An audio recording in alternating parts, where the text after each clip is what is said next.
Assalamualaikum to everyone and welcome to day 3 of my mini blog series. আৰু আজি video' edit কৰোঁতে মই শুবই পৰা নাই। দেন অজু কৰি ওলাই আহিলোঁ ঘৰৰ পৰা নামাজ পঢ়িবৰ কাৰণে। দেন লগৰ লগত কথা পাতি আছিলোঁ, পুৱা হৈ ঘৰত আহি শুই গ'লোঁ আৰু উঠাতে মোৰ 1টা বাজি গ'ল। জল্দি গা ধুলোঁ, দেন কাপোৰ পিন্ধি কেনে নামাজ পঢ়িব ওলাই গ'লোঁ।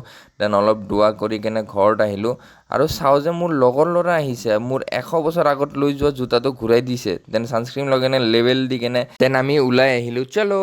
আৰু মই বেংকত আহিলোঁ মোৰ 500 টকা জমা কৰিব, দেন ফেঞ্চি বজাৰত আহিলোঁ কাৰণ এই মনীষৰ মোবাইলটো ৰিপেয়াৰিং কৰিব আছিল, ইয়াৰ ডিছপ্লে ভাঙিছে আৰু টাইম হৈ গ'ল 5টা মান। চ' ভাবিলোঁ ইয়াতে ইফতাৰী কৰিম। চ' জুচ লৈ ল'লোঁ, জুচ লৈ কিনে আহি গ'লোঁ মই মছজিদত আৰু এই মছজিদৰ ইফতাৰী। দেন দোৱা কৰিলোঁ, বিছমিল্লা কৰি কেনে ৰোজাটো খুলিলোঁ। দেন মোৰ জুচটো বেছি হৈ গ'ল কাৰণে ল'ৰাকেইটাক দি দিলোঁ। দেন নামাজ পঢ়ি কেনে চাহ লৈ দোকানত আহিলোঁ। খাই কেনে ইয়াৰ পৰা ওলালোঁ বিকজ মোৰ ভাগিনে মোক ফোন কৰি কেনে কয় যে বাৰ ঘৰত আহি পালোঁ আৰু চাওঁ যে মোৰে ব্লগ চাইছোঁচোন ইউটিউবত। দেন মোৰ ভাগিনে মোক কয় যে তুমি KTM কি কিনিছা, তুমি নিঞ্জা কিনিব লাগিছিল। দেন আমি চলো বুলি কৈ কেনে ইহঁতৰ নতুন বাছ চাব আহিলোঁ।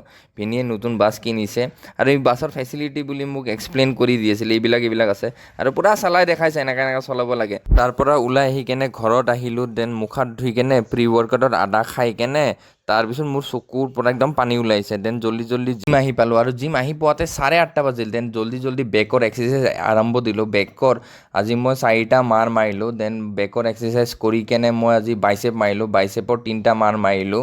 বহুত কষ্ট হ'ল আজি মাৰাতে। দেন আজি এইটো মোৰ বডি জিম কৰাৰ পিছত। দেন 10টা বাজি গ'ল জিম মাৰোঁতে। দেন ঘৰত আহি কেনে জুচটো পূৰা গটকি দিলোঁ। দেন গা ধুলোঁ, বহুত ঠাণ্ডা লাগিলে। দেন আজি এইটো মোৰ ডিনাৰ হয়। আজিৰ ভিডিঅ'টো যদি ভাল লাগিছে দেন লাইক কৰি দিব, কমেণ্ট কৰি দিব আৰু ফ'ল' কৰি দিব। অ'কে, চ' আজিৰ কাৰণে এইখিনিয়ে, বাই বাই, গুড নাইট।